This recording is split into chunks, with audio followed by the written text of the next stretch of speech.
If you can accept it, you will leave those state troopers glutted with their own barbarity. If you can accept it, you will do something that will transform conditions here in Alabama. And so I'm not worried this afternoon, however dark it may be, however difficult it may be. I know that it is true, the truth forever on the scaffold, wrong forever on the throne. Yes, sir. That is another part of that great statement. Yet that scaffold sways the future. Yes, sir. And behind the dim unknown standeth God within the shadows, keeping watch above his own. William Cullen Bryant is right. Truth crushed the earth will rise again. The Bible is right. You shall reap what you sow. We shall overcome. In the past several years, it has become clear that the technique of mass, nonviolent direct action has not only become the accepted method of the civil rights movement, but beyond that, the vast majority of all Americans now support and approve it. What began as a limited expression of protest 10 years ago in Montgomery, Alabama, to integrate a bus line has grown into a national phenomenon. As history spiraled over a decade, the movement returned to Montgomery and involved in direct action nuns and priests, rabbis, Protestant ministers, and laity of every race, social class, and age. Many observers have been surprised and even shocked by these methods. The enemies of the civil rights movement have been quick and vocal to denounce them as undemocratic pressure tactics and even un-American in philosophy. Yet the truth is that no one can scorn nonviolent direct action or civil disobedience without canceling out American history. The first nonviolent direct action did not occur in Montgomery. Its roots go back to the American Revolution and the boycott against British tea, culminating in the Boston Tea Party. It was the favorite weapon of the suffragette movement when women had to fight for their right to vote. It was a technique the trade unions employed to organize the mass production industries. Many here tonight can recall the events of the 30s, when federal court injunctions crippled and stifled union organization. Even a Wagner Act could not facilitate a breakthrough. When the now historic sit-down strikes burst forth in 1937, a new national attitude congealed, and through the Congress of Industrial Organizations, a new major movement was born. Then, too, the nation was warned that the profit system was a target of this new form of struggle. Nearly 3 decades later, we're able to see that the profit system was not only unimpaired, but became significantly strengthened. If that is some confusion about the origins of nonviolent direct action, that is even more about civil disobedience. The two methods are not synonymous. Civil disobedience in its true sense has not been employed by Negroes in their struggle. To utilize civil disobedience in its authentic historical form involves defiance of fundamental national law. For example, when Antigone insisted upon her right to follow her individual conscience and religious convictions to bury her brother, she was defying the king and the unqualified majesty of his law. When the Quakers refused to return runaway slaves, they were defying the Supreme Court in the Dred Scott decision. When Thoreau refused to pay taxes in protest against the Mexican War, he was breaking a fundamental legislative enactment and opposing the declaration of war of the Congress. And certainly we all understand this, and I heartily approve of civil disobedience in a creative sense in many instances. But we must see that the Negro today, when he marches in the streets, is not practicing civil disobedience because he is not challenging the Constitution, the Supreme Court, or the enactments of Congress. Instead, he seeks to uphold them. He may be violating local municipal ordinances or state laws, but it is these laws which constitute basic national law. Negroes, by their direct action, are exposing the contradiction. The civil disobedience, or I should say uncivil disobedience in the situation resting on unjust foundations, is that of the segregationists.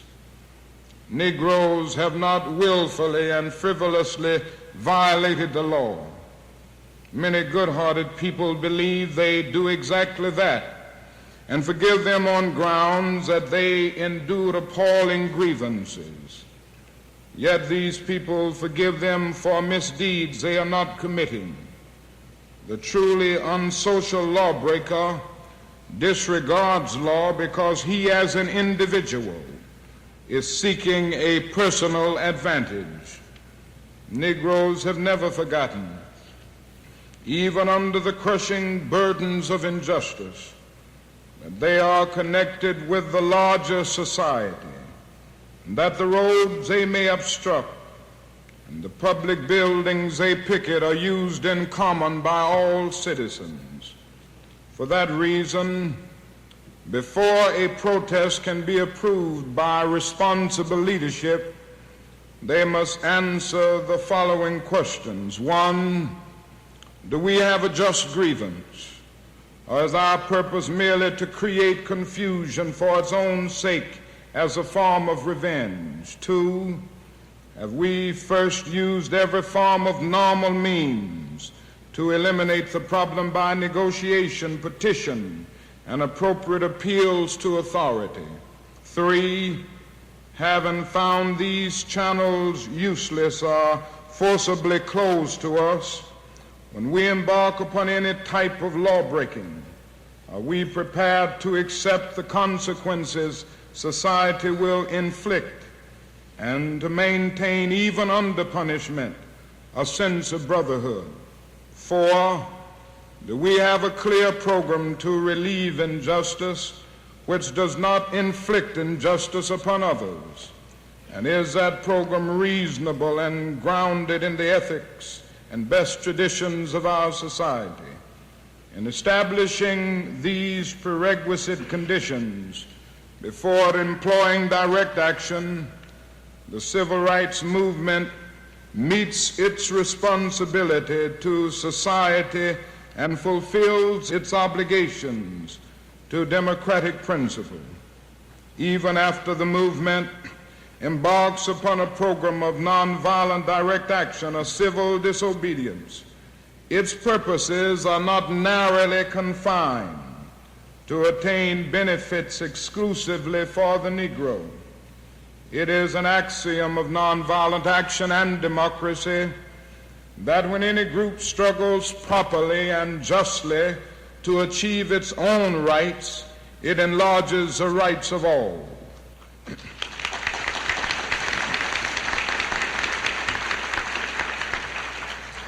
This element is what makes both democracy and nonviolent action self-renewing and creative.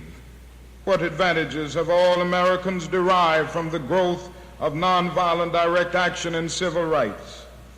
First, the struggle dissolves the deceptive facade and reveals basic evils and contradictions in the society. Tens of millions of Americans a decade ago were ignorant of the actual conditions of life of the Negro, both in the North and in the South. Until there was awareness, there could be no consensus to make corrections.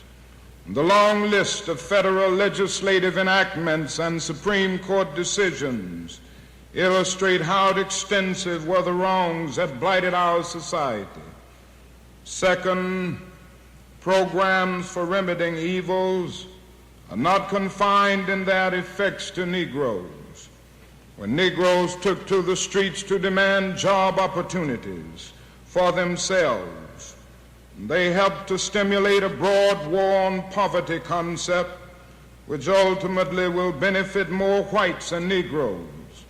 When Negroes, by direct action, seek to participate in the electoral process, they awaken the apathetic white who so took his rights for granted that he neglected to use them. When Negroes boycotted schools, they did more than reveal classroom discrimination. They brought to the fore such criticisms as those of Dr. Conant, who had long charged we were seeking to utilize 19th century educational methods in conditions of 20th century urbanization, pushing through the issue of desegregation. That emerged a new and startling question of paramount importance to the whole population. What is quality education and how is it attained for all under conditions of population growth, automation, and redistribution of population in sprawling cities?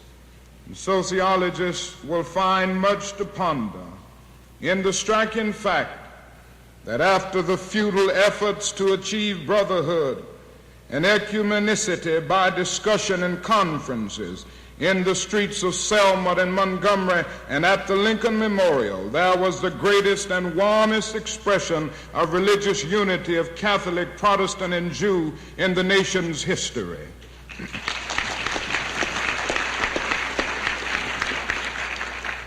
One of the most profound of all results of the Negro upsurge has been its effect upon the youth of the nation. From the student-led sit-ins of 1960, an awakening of social thought and action has swept the campuses of the nation. In addition to overcoming the stultifying effects of McCarthyism, the movement has, in a few years, changed the total description of American youth.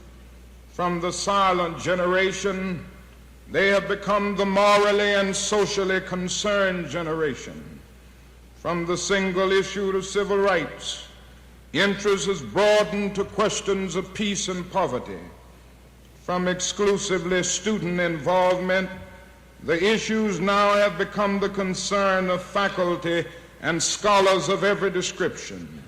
It is noteworthy that the vibrant movement to re-examine our foreign policy, which the government now respects and welcomes, borrowed its title, Teach-Ins, from the civil rights movement.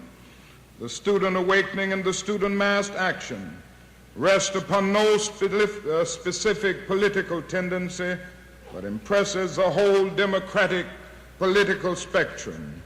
I have discussed the social effects of nonviolent mass direct action at length because I believe it is too often limited in its application merely to the civil rights movement. Perhaps if there had been a broader understanding of the uses of nonviolent direct action in Germany when Hitler was rising and consolidating his power, the brutal extermination of 6 million Jews and millions of other war dead might have been averted, and Germany might never have become totalitarian if Protestants and Catholics had engaged in nonviolent direct action and had made the oppression of the Jews their very own oppression and had come into the streets beside the Jew to scrub the sidewalks and had Gentiles worn the stigmatizing yellow armbands by the millions.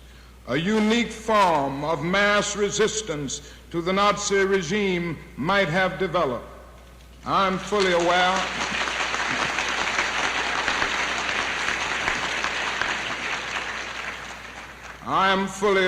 of the terror, the intimidation, the brutality, and the force the fascists were so quick to use. But I am also aware that in the South today, some races of the same mentality have been curbed in their resistance to nonviolent action when practiced on a mass scale.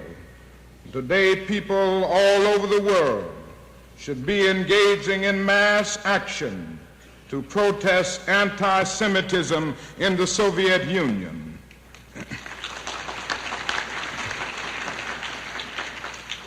That is a dangerous silence today which unintentionally encourages evil to flourish. Was Albert Einstein right when he said, "The world is in greater peril from those who tolerate evil than from those who actively commit it"? Did not President Kennedy warn that those who do nothing are inviting shame as well as violence? Will the nation ever forget the searing impact of Rabbi MYOKOM Prince's admonition as he spoke at the March on Washington in 1963? When I was a rabbi of the Jewish community in Berlin under the Hitler regime, I learned many things. The most important thing that I learned in my life and under tragic circumstances is that bigotry and hatred are not the most urgent problems. The most urgent, the most disgraceful, the most shameful, and the most tragic problem is silence. A great people which had created a great civilization had become a nation of silent onlookers. They remained silent in the face of hate, in the face of brutality, and in the face of mass murder. America must not become a nation of onlookers.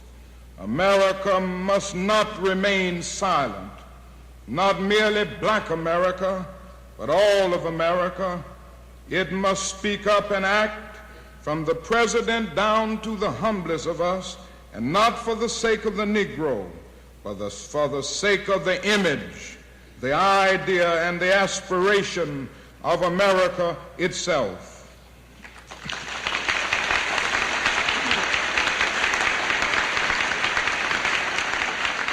I accept this award today with an abiding faith in America and an audacious faith in the future of mankind. One day after finishing school, I was called to a little church down in Montgomery, Alabama. And I started preaching there. Things were going well in that church. It was a marvelous experience.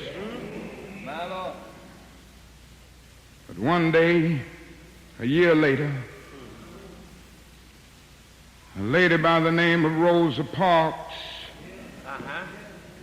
decided that she wasn't going to take it any longer. She stayed on a bus seat.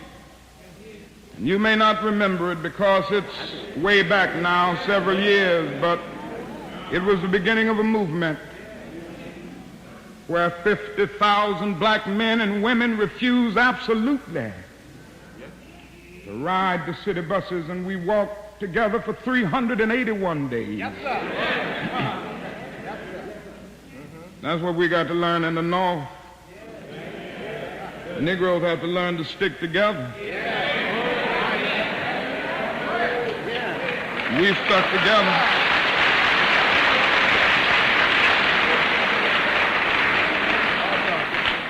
We sent out the call. No Negro rode the buses. It was one of the most amazing things I've ever seen in my life. And the people of Montgomery asked me to serve as the spokesman. And as the president of the new organization, the Montgomery Improvement Association, that came into being to lead the boycott, I couldn't say no. And then we started our struggle together. Things were going well for the first few days, but then about 10 or 15 days later, after the white people in Montgomery knew that we meant business, they started doing some nasty things. They started making nasty telephone calls and came to the point that some days more than 40 telephone calls would come in, threatening my life, the life of my family, the life of my children. I took it for a while in a strong manner, but I never will forget one night very late. It was around midnight. And you can have some strange experiences at midnight. I had been out meeting with the steering committee all that night. And I came home. My wife was in the bed, and I immediately crawled into bed to get some rest, to get up early the next morning to try to keep things going. And immediately the telephone started ringing, and I picked it up. On the other end was an ugly voice. That voice said to me in substance, "Nigger, we are tired of you and your mess now. And if you aren't out of this town in 3 days, we're going to blow your brains out and blow up your house." I'd heard these things before, but for some reason that night it got to me. I turned over and I tried to go to sleep, but I couldn't sleep. I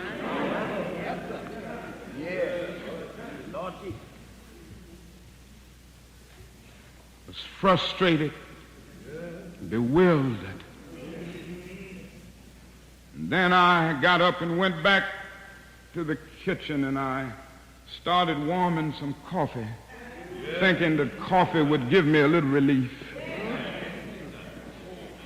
And then I started thinking about many things. I pulled back on the theology and philosophy that I had just studied in the universities, trying to give philosophical and theological reasons for the existence and the reality of sin and evil, but the answer didn't quite come there. I sat there and thought about a beautiful little daughter who had just been born about a month earlier. We have 4 children now, but we only had one then. She was the darling of my life. I'd come in night after night and see that little gentle smile. And I sat at that table thinking about that little girl and thinking about the fact that she could be taken away from me any minute. And I started thinking about a dedicated, devoted, and loyal wife who was over there asleep. She could be taken from me, I could be taken from her. And I got to the point that I couldn't take it any longer. I was weak. And something said to me, "You can't call on Daddy now. He's up in Atlanta 175 miles away. You can't even call on Mama now. You got to call on that something and that person that your daddy used to tell you about. That power that can make a way out of no way."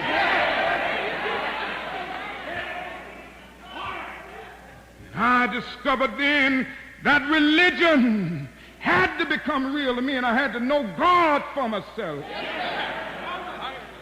And I bowed down over that cup of coffee. I never will forget it. Oh, yes, I prayed a prayer, and I prayed out loud that night. I said, "Lord, I'm down here trying to do what's right. I think I'm right. I think the cause that we represent is right. But Lord, I must confess that I'm weak now, I'm faltering, I'm losing my courage." It seemed at that moment that I could hear an inner voice saying to me, "Martin Luther, stand up for righteousness. Stand up for justice. Stand up for truth. And lo, I will be with you even until the end of the world. I tell you, I've seen the lightning flash. I've heard the thunder roll. I've felt sin breakers dashing, trying to conquer my soul. But I heard the voice of Jesus saying, still to fight on. He promised never to leave me, never to leave me alone. No, never alone. No, never alone. He promised never to leave me, never to leave me alone. Sometimes I feel discouraged. And I don't mind telling you this morning that sometimes I feel discouraged. I felt discouraged in Chicago. As I moved through Mississippi and Georgia and Alabama, I feel discouraged. Living every day under the threat of death, I feel discouraged sometimes. Living every day under extensive criticisms, even from Negroes, I feel discouraged sometimes.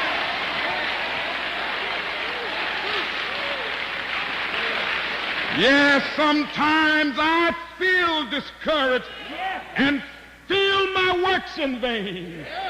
But then the Holy Spirit revives my soul again. There is a balm in Gilead to make the wounded whole.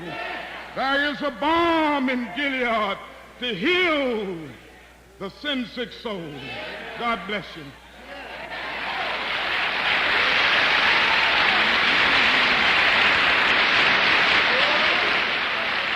I have a dream that one day this nation will rise up and live out the true meaning of its creed. We hold these truths to be self-evident, that all men are created equal.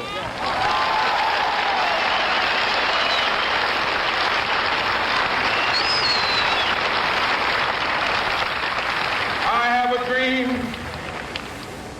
that one day on the red hills of Georgia,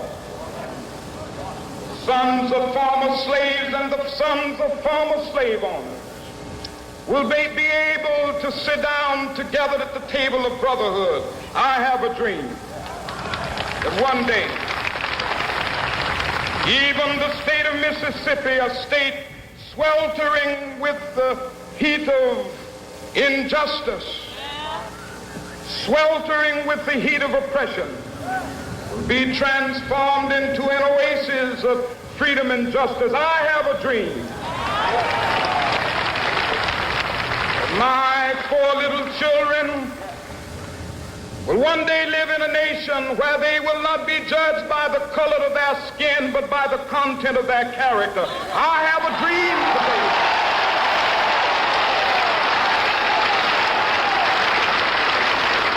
I have a dream that one day down in Alabama, with its vicious racists, with its governor having his lips dripping with the words of interposition and nullification. One day right there in Alabama, little black boys and black girls will be able to join hands with little white boys and white girls as sisters and brothers. I have a dream today.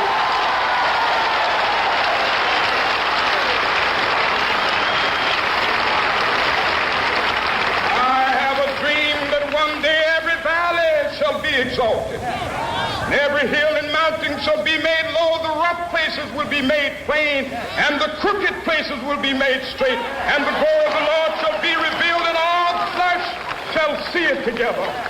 This is our hope. This is the faith that I go back to the South with. With this faith, we will be able to hew out of the mountain of despair a stone of hope.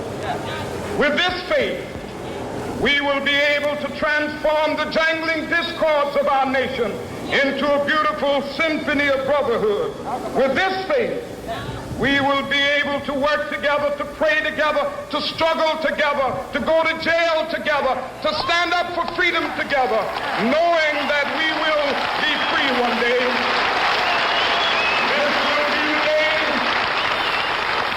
This will be the day when all of God's children will be able to sing with new meaning, my country, tears of thee. Sweet land of liberty, of thee I sing. Land where my fathers died, land of the pilgrim's pride. From every mountainside, let freedom ring. And if America is to be a great nation, this must become true. And so let freedom ring. From the prodigious hilltops of New Hampshire, let freedom ring. From the mighty mountains of New York, let freedom ring. From the heightening Alleghenies of Pennsylvania, let freedom ring. From the snow-capped Rockies of Colorado, let freedom ring. From the curvaceous slopes of California. But not only that, let freedom ring from Stone Mountain of Georgia. Let freedom ring from Lookout Mountain of Tennessee. Let freedom ring from every hill and molehill of Mississippi, from every mountainside. Let freedom ring, and when it happens,